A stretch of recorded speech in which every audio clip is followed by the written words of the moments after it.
Assalamu alaikum, dear viewers. I hope everyone will be doing fine.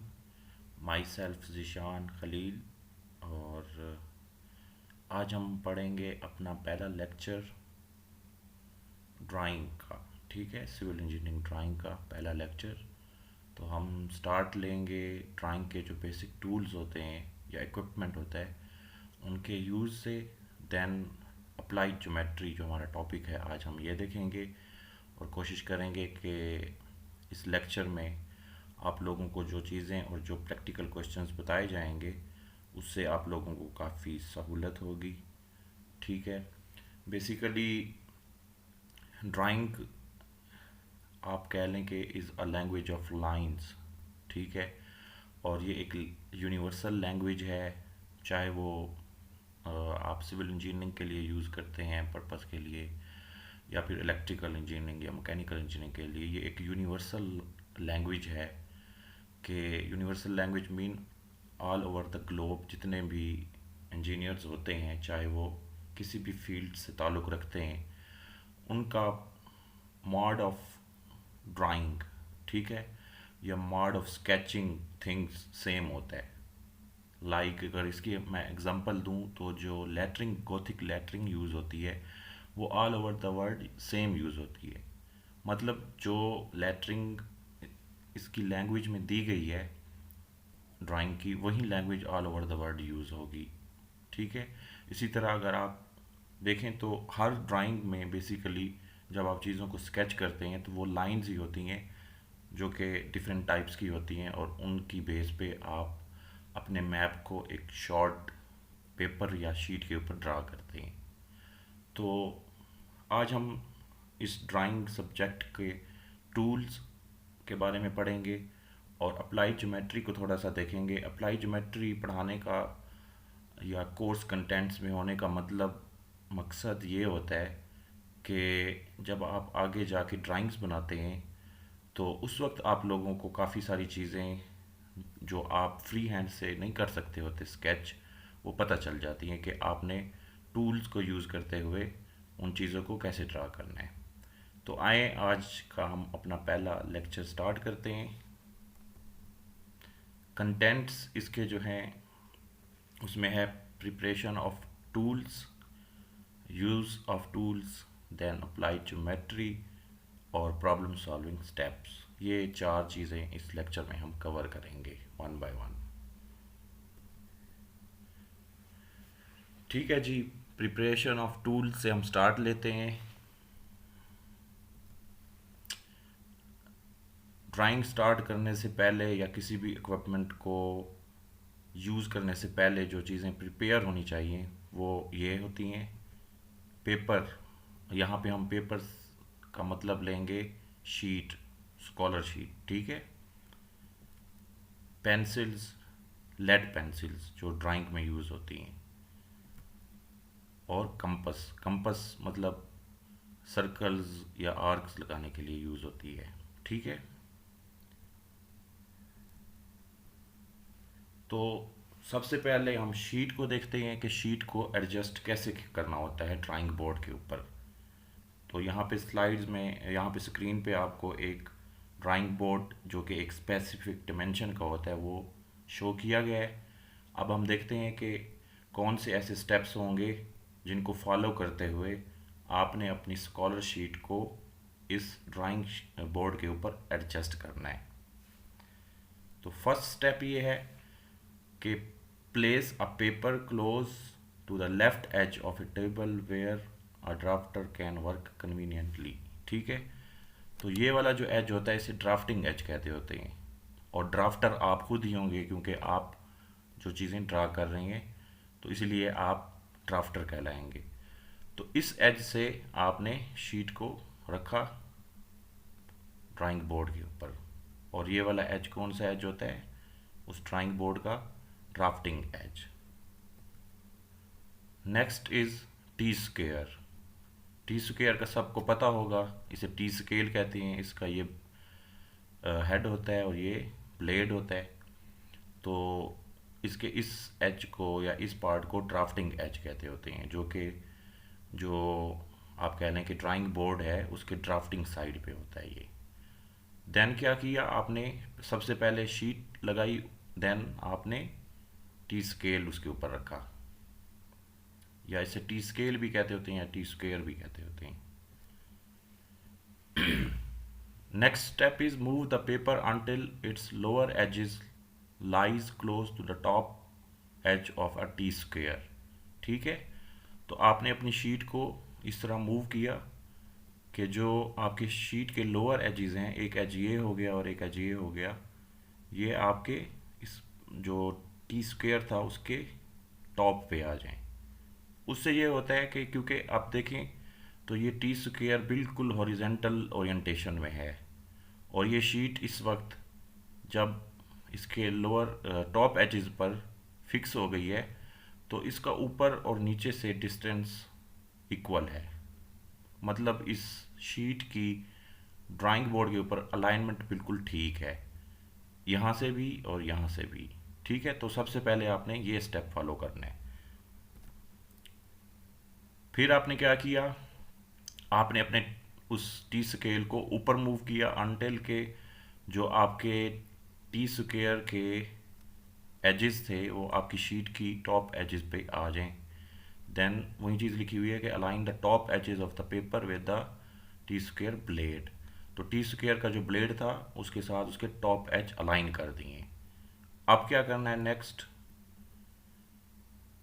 आपने थोड़ा सा T square को नीचे करके दोनों जो एजेस थे टॉप एजेस उन पे टेप लगा दी। फिर आपने क्या किया, अपने टी स्क्वेयर को नीचे मूव किया और जो नीचे वाले एजेस थे शीट के उन पर भी टेप लगा दी। तो ये तो आपकी ड्राइंग शीट जो थी वो आपके ड्राइंग बोर्ड के ऊपर लग गई है, और उसका प्रोसेस भी मैंने आप लोगों को बता दी है। यही प्रोसेस आप लोगों ने फॉलो करना है। इसमें तीन चीज़ें होंगी बेसिकली, एक टी स्क्वेयर या टी स्केल, और एक स्कॉलर शीट और एक ड्राइंग बोर्ड, और प्रोसेस ये सारा आपके सामने था। देन पेंसिल पे आते हैं, लेड पेंसिल होती हैं जो, सबसे पहले आपने क्या करना होता है, remove the wood with a pen knife while expose a lead about 8 to 10 millimetre. ठीक है, तो सबसे पहले आपने क्या किया, आपकी लेड पेंसिल के ऊपर से वुड को रिमूव किया नाइफ के साथ, और तकरीबन 8 to 10 मिलीमीटर लेड एक्सपोज हो गई है। ये फिर आप शॉर्पनर से भी कर सकते हैं। ठीक है, लेकिन शॉर्पनर से जो आपका ये जो लेड बाहर एक्सपोज होती है उसकी शेप थोड़ी डिफरेंट बन जाती है। ड्राइंग में हमें थोड़ी चीज़ल शेप चाहिए होती है, तो इसलिए ये जो पेन नाइफ है ये वाला यूज़ होता है वुड को रिमूव करने के लिए। जैसे ही वुड रिमूव हो जाती है हमारी ये वाली लेड एक्सपोज हो जाती है, और कितनी, ऑलमोस्ट 8 to 10 मिलीमीटर। दूसरा स्टेप ये होता है, यही चीज़ वही है, उसकी डिमेंशंस दी हुई है। अब यहाँ पे अगर आप देखें तो लेड का जो कॉर्नर है लेड पोर्शन का वो बिल्कुल स्ट्रेट है, आपने इसे चीज़ल शेप में बनानी होती है, यहाँ से ऐसे करके चीज़ल शेप, वो आगे देखते हैं। Polish the lead into a conical shape with a sharpener. तो अगर आपने कॉनिकल शेप में लाना हो तो आपके पास सैंड पेपर अवेलेबल होता है या पैड टाइप होता है, उसके ऊपर आप उसे इस तरह स्विंग करके 360 के एंगल पे उसको कॉनिकल शेप में ले आते हैं इस तरह। ठीक है, देन क्या होता है कि आपने एक टिश्यू पेपर साथ रखना होता है अपने हर वक्त, क्योंकि जब आपने लेड के कॉर्नर को शेप दी है तो उस वक्त थोड़ा लेड का पाउडर साइड पे लगा होता है, तो अगर आप उसे साफ़ किए बगैर यूज़ करते होते हैं तो वो आपकी शीट गंदी कर देता है, इसलिए टिश्यू पेपर लाजमी साथ रखना है। आगे हम देखेंगे कि डूज और डोंट्स, उसमें आप लोगों को बताऊंगा कि कौन सी ऐसे एक्ट्स होती हैं जो आप लोगों ने ड्यूरिंग ड्राइंग करने होते हैं, और कौन से ऐसे एक्ट्स होते हैं जिनसे आपने अवॉइड करना होता है। Compass, sharpen the lead with a sand paper, आपने उसको एक चीज़ल शेप दी या जो भी कॉनिकल शेप दी। ठीक है, उसके बाद आपने adjust the needle and the lead so that the tip of the needle extend slightly more than the lead. उसके बाद आपने इन दोनों को इस तरह अलाइन करना होता है कि नीडल जो होती है वो थोड़ी सी नीचे हो, एक्सटेंडेड हो, क्योंकि उसकी जो नीचे से कोन होती है वो नीचे शीट के अंदर बोर्ड के अंदर जाती है, ताकि फिर आपकी जो लेड है वो फ्रीली मूव कर सके।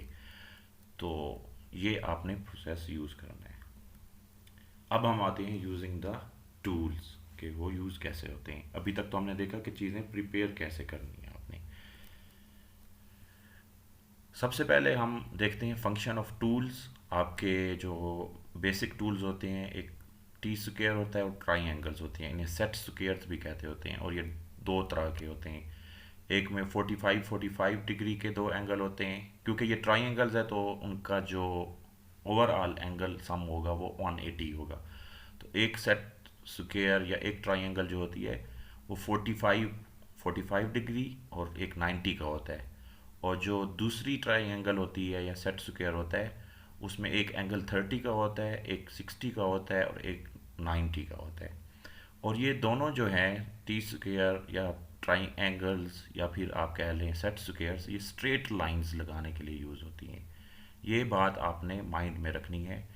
इस ड्राइंग का ये रूल है कि ये दोनों जो इक्विपमेंट हैं या टूल्स हैं, इनसे सिर्फ और सिर्फ आपने स्ट्रेट लाइंस लगानी है। वाइल नीचे ये लिखा हुआ है, T square and triangles can be use together to draw an inclined line with 15 degree increment. और इन दोनों को यूज़ करते हुए आप ये वाले एंगल्स ड्रा कर सकते हैं। तो अगर आप यहाँ से देखें तो ड्राइंग में ट्राइंगल्स और सेट स्क्वायर को यूज़ करते हुए मिनिमम एंगल जो आप ड्रा कर सकते हैं वो 15 डिग्री का है। उससे ज़्यादा का आप ड्रा नहीं कर सकते, और मैक्सिमम जो है वो 180 डिग्री का है। इससे ज़्यादा का ड्रा करने के लिए फिर आपको कंपस की ज़रूरत पड़ती है। और जो अगले दो इक्विपमेंट हैं, कंपस और सर्कल टेम्पलेट, ये दोनों आर्क या फिर सर्कल ड्रा करने के लिए यूज़ होते हैं। अच्छा जी, to keep your drawing clean, जिसकी मैं बात कर रहा था, डूज आपके ये होने चाहिए कि ड्राइंग स्टार्ट करने से पहले हैंड वॉश करें, क्योंकि समटाइम्स आपके हाथों पे मट्टी वगैरह रह जाती है। तो जब जब आप शीट के ऊपर हाथ लगाते हैं, वैसे तो हाथ लगाना नहीं चाहिए, जेंटली हाथ लगाना चाहिए फिंगर्स को पॉइंट करके, ठीक है। समटाइम्स आप हाथ लगा भी देते हैं, तो अगर आपके हाथ पर मट्टी है तो वो इम्प्रेशन डाल देती है आपकी शीट के ऊपर। और टिश्यू पेपर साथ रखना चाहिए। थोड़े टाइम के बाद पेन, अपना जो लेड पेन होता है उसे, पेंसिल, उसे साफ़ करते रहें। और इस ओरिएंटेशन में आपने यूज़ करना होता है, ये नहीं कि आप ऊपर रखें अचानक रख दें। आपने पहले जो एजिंग एज होता है, ये हेड होता है, उसे लगाना होता है, उसके बाद फिर इसे प्लेस करना होता है। इसी तरह जब आपने सेट टी स्क्वेयर को प्लेस कर दिया है तो सेट स्क्वेयर को भी इस तरह प्लेस करना होता है। और अगर आपने कोई टीचर या कोई इंस्ट्रक्टर आके आपसे कोई डिटेल्स पूछता है तो इस तरह फिंगर पॉइंट करके आपने उसे बताना होता है। और डूज डोंट्स में ये है कि शीट के ऊपर सैंड पेपर को यूज़ करते हुए आपने अपनी पेन को, पेंसिल को शार्प नहीं करना, क्योंकि उसका जो सारा पाउडर आपकी शीट पे गिरेगा और आपकी सारी शीट स्पॉइल हो जाएगी। अपना सामान शीट के ऊपर नहीं रखना। कोशिश करें कि ड्राइंग करते वक्त कोई भी चीज़ आपकी ड्राइंग शीट के ऊपर ना पड़ी हो।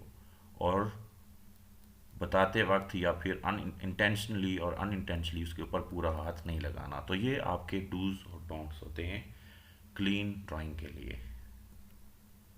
सबसे पहले हम देखते हैं कि कंपस का use. Locate the centre of the circle to be drawn, ठीक है। अगर आपने ये चीज़ करनी हो परफॉर्म कंपस को यूज़ करते हुए, तो सबसे पहले आपने क्या करना होता है, ड्रा टू इंटरसेक्टिंग लाइंस। कैसे? ऐसे, ये दो इंटरसेक्टिंग लाइंस लग गई। नेक्स्ट आपने करना होता है adjust the distance between a needle and a lead to be a radius of circle. तो जितना आपने सर्कल ड्रॉ करना है उतना आप उसका डिस्टेंस नीडल और लेड के बीच में ओपन कर लें। उसके बाद आपने क्या करना है, set the needle point at the circle centre. तो नीडल जो होती है वो आपने सेंटर के ऊपर सेट करनी होती है। देन स्टार्ट सर्कल, फिर आपने apply enough pressure on the needle holding the compass handle between the thumb and the index finger. तो आपने जो कंपस का हैंडल होता है उसे अपने थंब और इंडेक्स फिंगर में यूज़ करते हुए आपने उसे स्विंग देनी होती है और आपका सर्कल ड्रा हो जाता है। Complete the circle, revolve the hand clockwise. तो ये आपका सर्कल ड्रा हो गया यहाँ पे। अगर टेम्पलेट को यूज़ करना हो फिर कैसे ड्रा होता है, आपने दो कंस्ट्रक्शन लाइंस बनाई। कंस्ट्रक्शन लाइंस ऐसी होती हैं जो बिल्कुल पतली सी होती हैं, थिन। फिर उसके ऊपर आपने एक विजिबल लाइन बनाई और क्या किया, सेंटर ऑफ सर्कल ड्रा कर लिया। वही चीज़ है, draw two perpendicular lines that pass through the centre of a circle to be drawn. तो उस सेंटर से आपने दो लाइंस गुजारी। Align the markings on the template with the centre lines. तो ये जो मार्किंग्स थी आपके टेम्पलेट पे, उनको आपने इन लाइंस के साथ अलाइन कर लिया है। ये टेम्पलेट आपका एक तरह का टूल है जो आपकी ज्योमेट्री बॉक्स में होता है या अलग से भी होता है, ठीक है। उसके बाद आपने इसको ट्रेस करना है, आपका सर्कल ड्रा हो जाएगा इन दिस वे।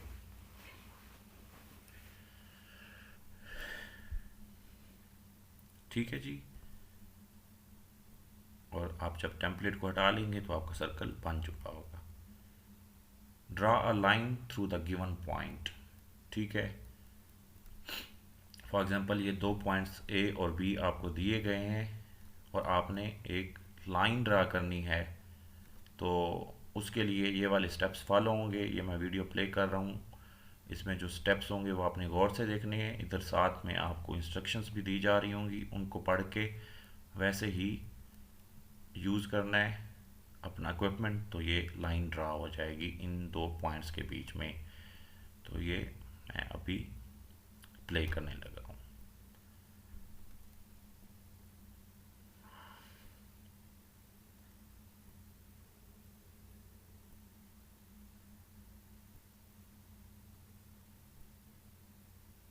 ठीक है जी।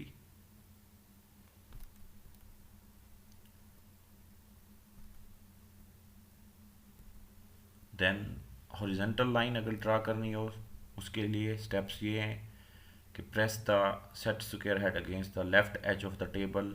आपने अपना सेट टी स्क्वायर था उससे आपने ड्राफ्टिंग एज पे रखा, अलाइन कर लिया। तो ये आपका टी स्क्वायर ड्राइंग शीट के ऊपर अलाइन हो गए। ठीक है, आप फिर अपना हाथ जो है वो राइट की तरफ ले जाएं स्मूथली। उसके ऊपर पेंसिल रखें, lean the pencil at an angle of about 60 degree. तो इस ब्लेड से आपका जो एंगल अप्रॉक्सीमेटली होना चाहिए वो 60 डिग्री होना चाहिए। इससे मतलब आपने इसकी पोजीशन कम नहीं करनी, अदरवाइज़ जो आपकी यहाँ पे पेन लेड पेंसिल का जो शेप होती है वो डिस्टर्ब हो जाती है। तो इसलिए आपने कोशिश ये करनी है कि इस एंगल पे रखें कि उसका ब्लेड से वो वाला एंगल 60 डिग्री का हो।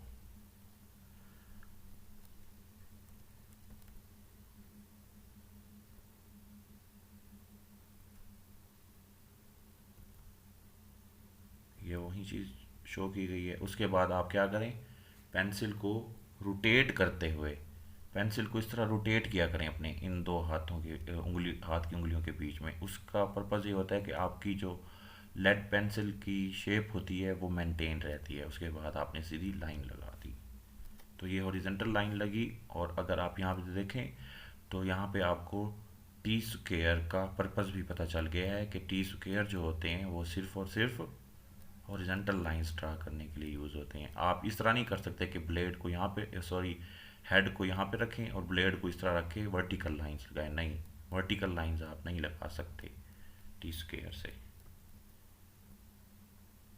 इसी तरह आप टी स्क्वायर को ऊपर नीचे मूव करके और लाइंस भी लगा सकते हैं हॉरिजेंटल, लाइक दिस।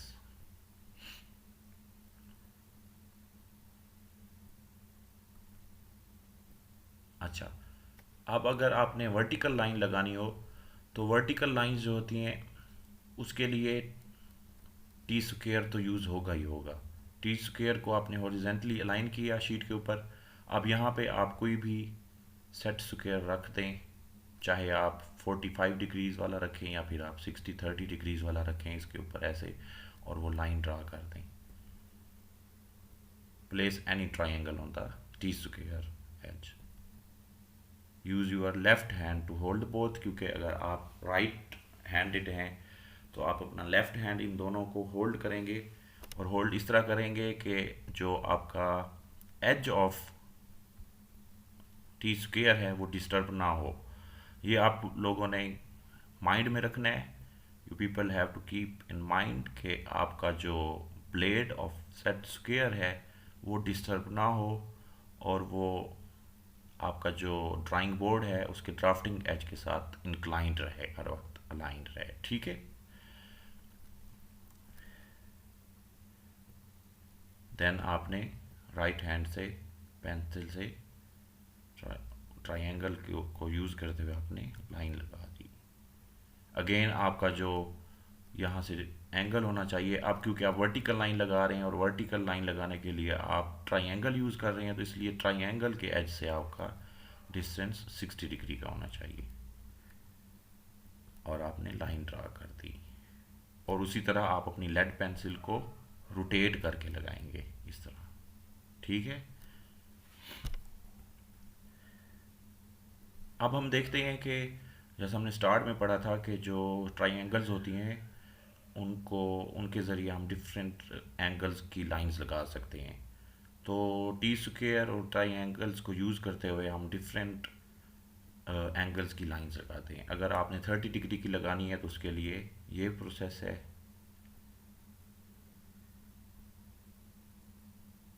ठीक है।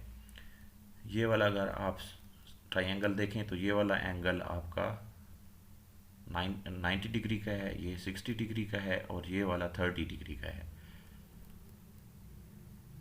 तो आपने लाइन लगाई तो वो 30 डिग्री की लाइन लग गई है। अगर आपने 45 डिग्री की लगानी है तो सेट स्क्वायर जो या ट्राइंगल्स 45 डिग्री वाली है वो रखेंगे टी स्क्वायर के ऊपर और लाइन लगा देंगे इस तरह। ठीक है। तो ये वाला जो ट्राइंगल है इसके दोनों, ये वाला एंगल और ये वाला एंगल 45 डिग्रीज के हैं, और ये जो है ये 90 डिग्री का है, और ये आपकी लाइन लग गई है। इसी तरह अगर आपने दो लाइंस लगानी है तो इस तरह लगाएंगे। 60 डिग्री का अगर लगाना हो तो आप अपना सेट स्क्वायर 60 डिग्री वाली साइड पे अलाइन करेंगे और लाइन लगा देंगे।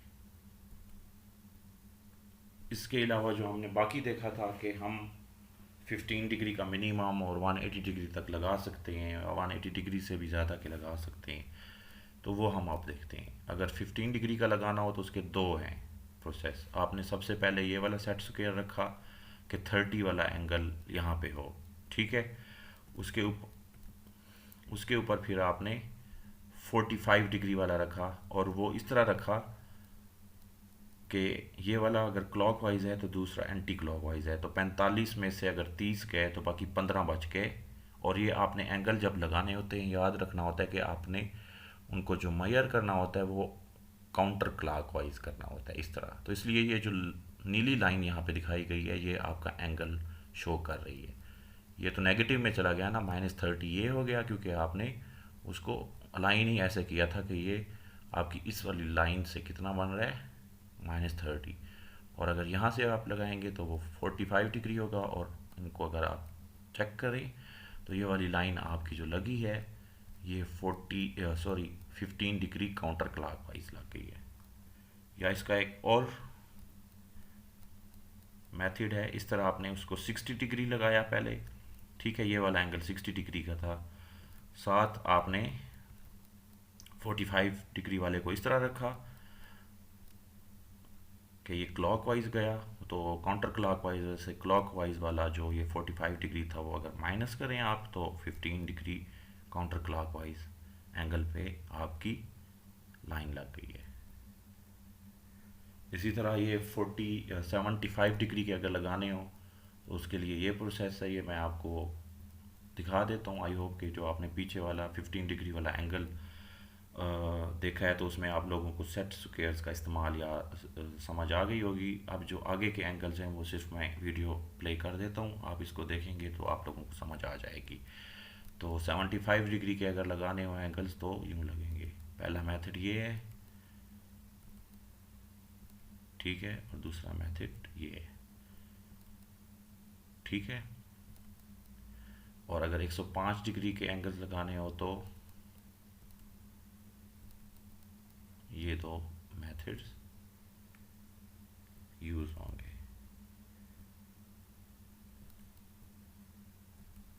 Okay fine. अब हम नेक्स्ट एंगल को देखते हैं। अच्छा ये है, आपने खुद प्रैक्टिस करनी है इसकी। 120 डिग्री, 135 डिग्री और 150 डिग्री, ये एंगल्स आप लोगों ने ड्रा करने हैं। अब हम आते हैं अपने नेक्स्ट टॉपिक। हमारा जो ड्राइंग टूल्स थे वो हमने कवर कर लिए, उनका यूज़। अब हम अप्लाई ज्योमेट्री की तरफ आते हैं। अब क्योंकि आपने टी स्क्वायर और सेट स्क्वायर्स को यूज़ करना सीख लिया है, तो आगे जो अप्लाई ज्योमेट्री में भी वही वैसे ही यूज़ होंगे, ठीक है। तो इन पे मैं ज़्यादा फोकस नहीं करूँगा कि आपने टूल्स को कैसे यूज़ करना है, क्योंकि वो ऑलरेडी हम पढ़ चुके हैं। हाँ, अलबत्ता लाइंस कैसे लगानी है, बाइसेक्टिंग लाइन होगी, पैरेलल लाइन हो गई, इंक्लाइंड लाइन हो गई, या परपेंडिकुलर लाइन, टेंजेंट लाइन या टेंजेंट आर्क, ये लगेंगी कैसे और इनके कैसे कौन कौन से मेथड्स हैं, वो मैं आपको साथ साथ बताता जाऊंगा और उनकी वीडियोस दिखाऊंगा, ताकि आप लोगों के कंसेप्ट क्लियर हो जाएं और जब वो आप ड्राइंग शीट पे ड्रा करेंगे तो आप लोगों को आसानी हो। Okay, so let's start. सबसे पहले हम bisecting a line and an angle देखते हैं कि अगर आपने एक लाइन को बाइसेक्ट करना हो या फिर एक एंगल को बाइसेक्ट करना हो तो वो कैसे करते हैं। Okay, to bisect a given line, ये एक आपको लाइन ए बी गिवन है, ठीक है।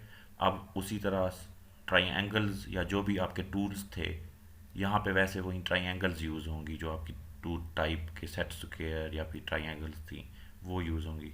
उनको यूज़ करते हुए मैं ये वीडियो प्ले कर रहा हूँ। जैसे ही मैं ये वीडियो प्ले करूँगा साथ साथ इंस्ट्रक्शंस भी आ रही होंगी, स्टेप्स होंगे, तो आपने उन स्टेप्स को पढ़ना है और इधर भी वीडियो को देखना है, तो आप लोगों को पता चल जाएगा कि आपने अगर एक लाइन को बाइसेक्ट करना हो तो वो कैसे होती है। तो अभी मैं वीडियो प्ले करने लगा हूँ।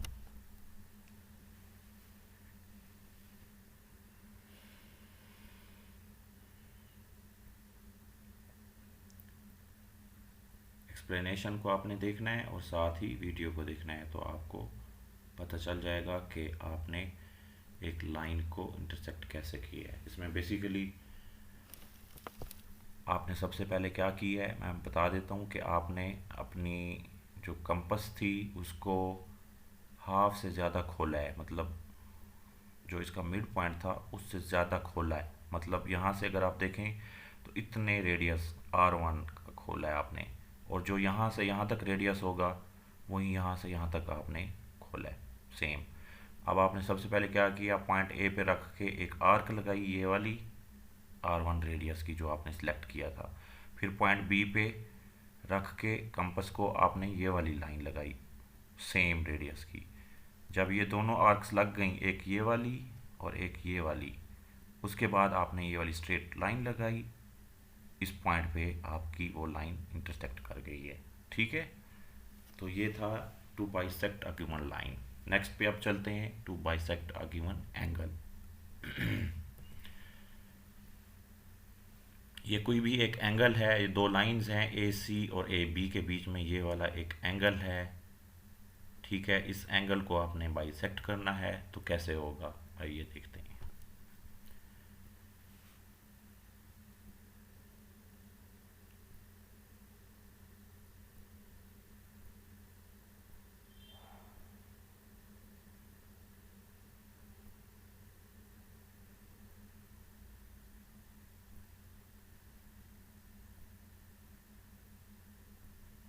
ठीक है जी, इसमें आपने क्या किया है कि किसी भी रेडियस R1 तक की आपने आई आर्क खोली है, सॉरी कंपस, तो एक आर्क लगाई ये वाली रेडियस R1 की, ये वाली आर्क। तो आपको एक पॉइंट ये मिल गया था और एक पॉइंट ये मिल गया था।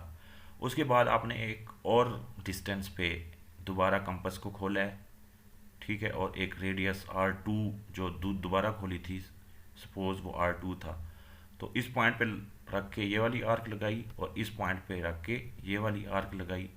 तो जब ये आपका मिड पॉइंट लोकेट हो गया, तो इस मिड पॉइंट और ए जो था यहाँ से एंगल जहाँ पे हमारा बाइसेक्ट होना है वहाँ से एक स्ट्रेट लाइन लगाई, तो ये आपकी ये वाली जो लाइन है ए से ऑनवर्ड ये जो जा रही है, तो इसने आपके इस एंगल को बाइसेक्ट कर दिया है।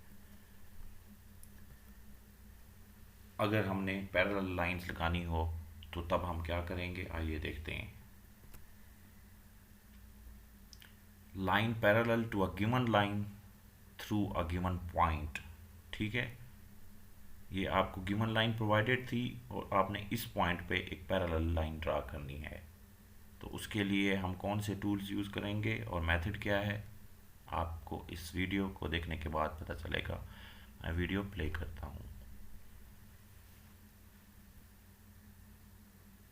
इस तरह आपने एक सेट स्क्वायर रखा, उसके ऊपर दूसरा सेट स्क्वायर रखा और उसे ऊपर मूव कराया और लाइन ड्रा कर दी, तो आपके गिवन पॉइंट पे लाइन लग गई है।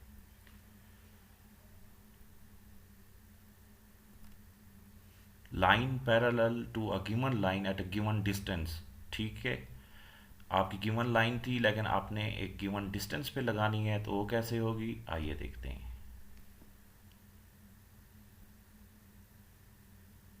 एक पॉइंट पकड़ा, वहाँ से वो रेडियस खोला जिस डिस्टेंस पे आपने दूसरी लाइन लगानी है और एक आर्क लगा दी। फिर सिमिलरली उसी तरह सेट स्क्वायर्स को यूज़ करते हुए आपने लाइन लगा ली।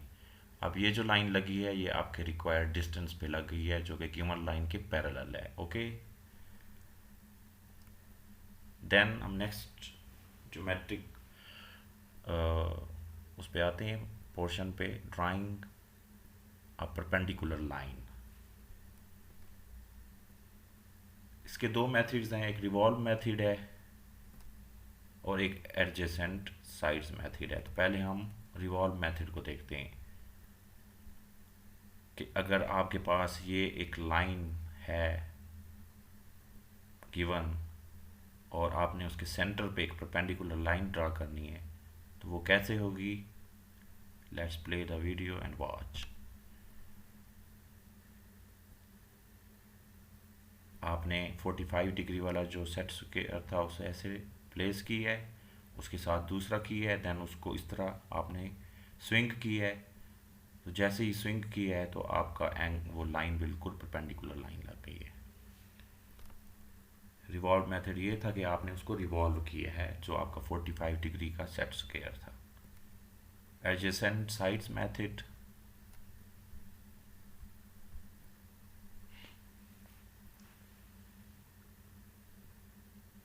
आपने उसकी एडजेसेंट साइड यहाँ पे प्लेस की है और उसे ऊपर की तरफ मूव कराया है दूसरे सेट स्क्वायर को यूज़ करते हुए और लाइन ड्रा कर दी है। ओके, तो ये परपेंडिकुलर लाइंस थी ड्रा करना। एक कंपास मेथड है, कंपास से भी आप कर सकते हैं।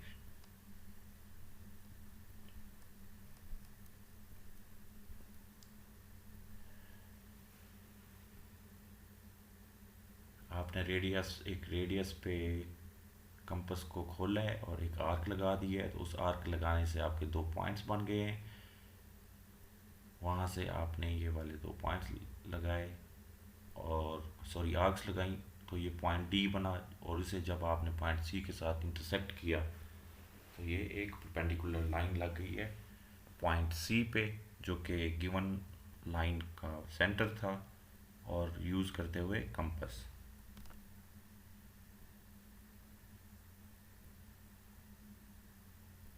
Line perpendicular to a given line through a point outside the line, ठीक है, अगर आउटसाइड द लाइन पॉइंट हो तब आपने एडजेसेंट मेथड यूज़ किया है, कंपास मेथड। अब ये आप लोगों ने खुद करनी है, practice by yourself. Draw a line perpendicular to a given line and pass through a point lies outside using revolve method. तो हमने जो अभी 3 मेथड्स देखे थे उसमें जो रिवॉल्व मेथड था सेट स्क्वायर वाला, वो यूज़ करते हुए आपने एक ये लाइन ड्रा करनी है। नेक्स्ट पोर्शन पे आते हैं ज्योमेट्री के, ड्राइंग एन इंक्लाइंड लाइन। तो इसके डिफरेंट मेथड्स जो हैं वो भी हम देखते हैं। Line making 15 degree with a given line through a given point. इसमें बेसिकली अगर आपने इंक्लाइंड लाइंस लगानी है तो बेसिकली वही जो चीज़ हमने पहले देखी थी, अपनी ट्राइंगल्स या फिर सेट स्क्वायर्स का यूज़ देखते हुए, कि जब हमने टी स्क्वायर और ट्राइंगल्स को यूज़ करते हुए डिफरेंट डिग्री के लाइंस लगाई थी। तो ये यहाँ पे वही चीज़ें हैं। अगर आपने 15 डिग्री वाला लगाना है पहले,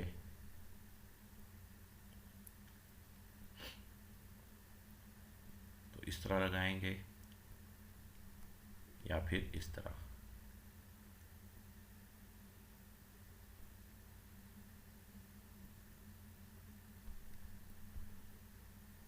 थर्टी डिग्री का अगर लगाना हो तो ऐसे लगाएंगे। ये बेसिकली वही ओरिएंटेशन है ट्राइंगल्स की जो हमने पीछे पढ़ी है।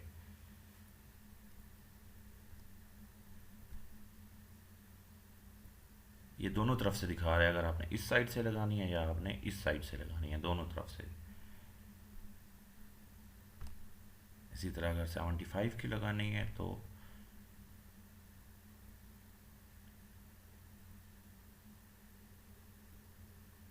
ये लग गई, ये भी लग गई। ठीक है, देन हम अपने नेक्स्ट पोर्शन पे आते हैं, drawing a tangent line to an arc या फिर सर्कल। इसमें कुछ केसेस हैं। केस वन है, at a given point lies on an arc. ये आर्क थी, उस पर ये गिवन पॉइंट है सी, इसके ऊपर आपने टेंजेंट अगर ड्रा करना है तो उसकी ये प्रोसेस है। आपने 45 डिग्री का वाला एक सेट स्क्वायर रखा, उसके बाद उसके ऊपर दूसरा सेट स्क्वायर रखा, उसे मूव कराया और ये आपकी लाइन लग गई है।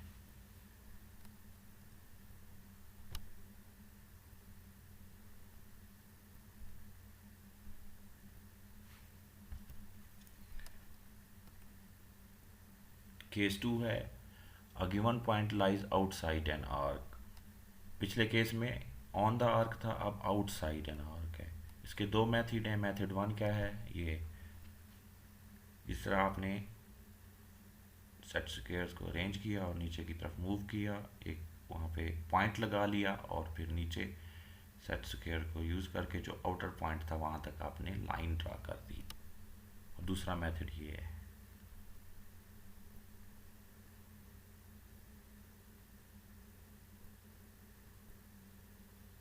मतलब ये कि सेंटर से आपने जो बाहर का पॉइंट था वहाँ तक एक आर्क लगाई, तो उसकी वजह से आपके जो गिवन आर्क थी उस पर एक पॉइंट बन गया, तो उस पॉइंट को आपने बाहर वाले पॉइंट से मिला दिया, तो वो आपकी एक टेंजेंट लाइन लग गई। देन है drawing a tangent curve to a given line. अब हमने कर्व ड्रा करनी, वहाँ पे टेंजेंट लाइन ड्रा की थी, अब टेंजेंट कर्व के ऊपर हमने एक गिवन लाइंस के ऊपर हमने अब टेंजेंट कर्व ड्रा करना सीखना है। की कंसेप्ट इसका ये है कि to draw tangent arc of specified radius R, इसके लिए मतलब ये वाली आपने कर्व ड्रा करनी है इन टेंजेंट लाइंस के ऊपर। ठीक है, तो उसके लिए क्या क्या चीज़ें आपको रिक्वायर्ड होती हैं। First of all, its centre C, it places outside a line for a distance equal to the radius of an arc. तो ये जो रेडियस ऑफ आर्क होता है, इसी के ही बराबर का हमने यहाँ पे सेंटर उसका लगाना होता है, इस तरह करके। तो ये सेंटर लग गया। दूसरी चीज़ क्या चाहिए होती है, स्टार्ट और एंड पॉइंट्स। उसका स्टार्ट और उसका एंड पॉइंट वो ऐसे लोकेट करेंगे और उसको ड्रा कर देंगे। ये उसका प्रोसेस भी नीचे लिखा हुआ है और अभी मैंने वीडियो में दिखाई भी है, एक बार फिर दिखा देता हूँ। दिस वे, ये फर्स्ट पॉइंट लोकेट हो गया, ये सेकंड पॉइंट लोकेट हो गया। ओके, अब हम पहली टेंजेंट आर्क को ड्रा करना देखते हैं टू डिफरेंट टेंजेंट लाइंस पे। तो अगर आपकी ये दो लाइंस गिवन है, टेंजेंट लाइंस ये वाली, और इस पे हमने टेंजेंट आर्क ड्रा करना है, तो उसका प्रोसेस ये है। Locate the centre of an arc, इस तरह आपने उसका सेंटर लोकेट किया। ठीक है, तो यहाँ पे आपको एक पॉइंट मिल गया, वहाँ से आपने नीचे की तरफ एक लाइन लगाई। सिमिलरली दूसरी तरफ से यही प्रोसेस करेंगे।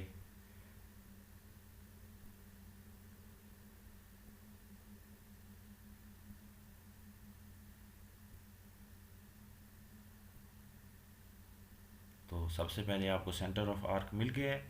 सेकंड पॉइंट था कि आपने जो एंड पॉइंट्स थे वो देखने हैं।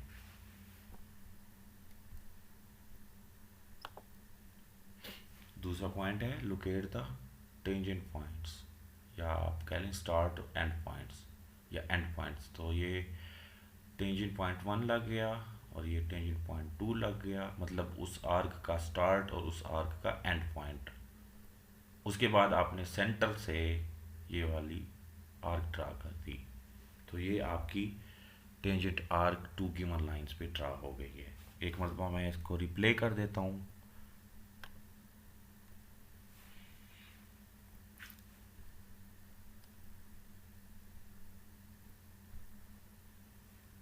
सबसे पहले सेंटर लोकेट किया दिस वे,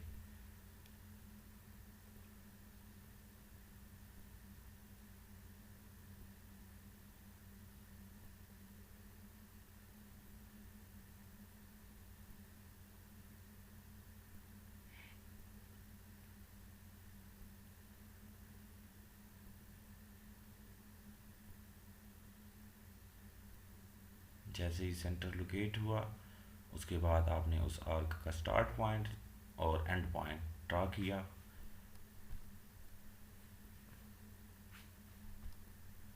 तो ये लाइन लग जाएगी। Drawing a tangent curve to a given curves, तो ये पहले हमने देखा था गिवन लाइंस के ऊपर टेंजेंट कर्व, अब हम गिवन कर्व्स के ऊपर टेंजेंट कर्व्स चेक करते हैं। इसमें क्या होगा, tangent point lies on the line passes through the centres of each arc. ठीक है, ये आपने माइंड में रखना है इस तरह कि जो आपकी दो आर्क्स होती हैं, टेंजेंट उनके जहाँ से उनका सेंटर पास हो रहा होता है उस पॉइंट से पास होता है टेंजेंट। ओके, या फिर अगर ये इस तरह के सर्कल्स हों तो फिर भी जहाँ से उनका सेंटर पास हो रहा होता है वहाँ पे टेंजेंट आर्क लगती होती है। ये आपने माइंड में रखनी है बात। या फिर अगर इस तरह का हो तो जहाँ से उनके सेंटर पास करते हैं वहाँ से ही टेंजेंट आर्क ड्रा होती है।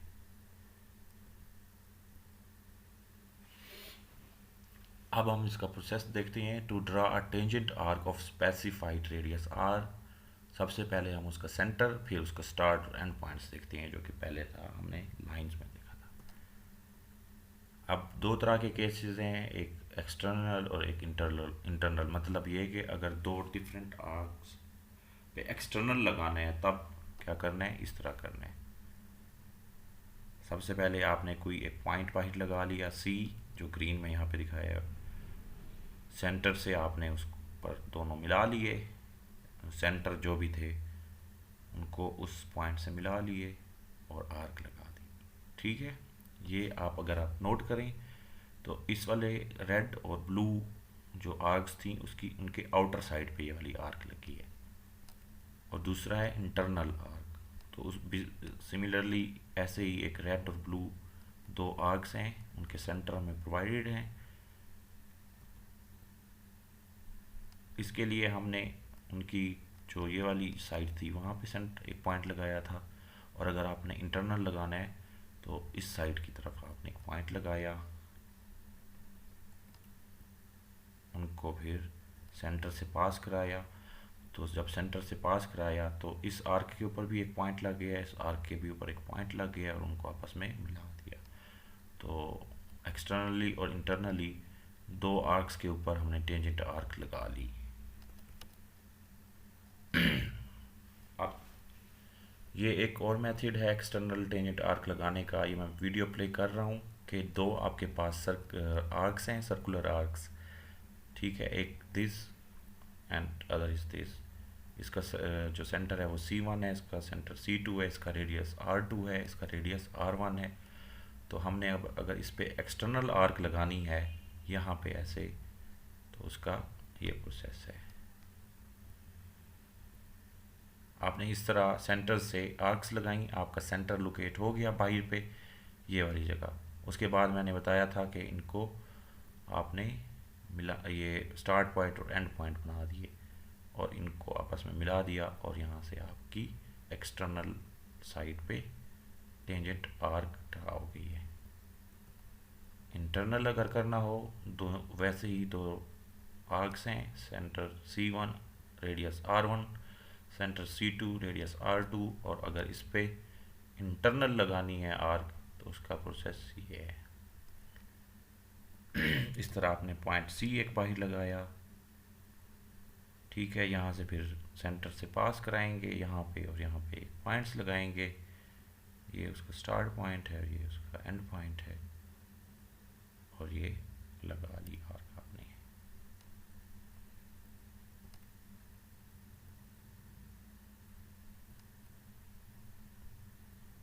ये भी एक मेथड है, ये भी देख लें।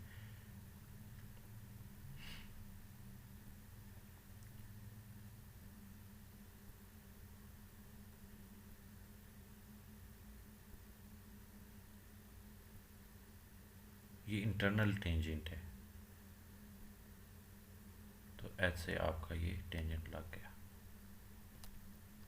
ये प्रॉब्लम सॉल्विंग कुछ स्टेप्स हैं कि आपने calculate the required space, understand the drawing type and information to be required, choose suitable scale और स्टार्ट ड्राइंग। ये आपके स्टेप्स होते हैं जो आपने याद रखने होते हैं। ये एक एग्जांपल है, ठीक है, ये आपने खुद ड्रा करनी है, ठीक है। यहाँ तक हमारा फर्स्ट लेक्चर जो था ड्राइंग टूल्स, उसके यूज़ और अप्लाइड ज्योमेट्री, यहाँ तक हमारा कवर हो गया। तो अगले लेक्चर को देखने के लिए मेरे चैनल को सब्सक्राइब कर दें, और इसी प्लेलिस्ट में लेक्चर 2 अवेलेबल है, आप वहाँ से वो लेक्चर देख सकते हैं। Thank you so much.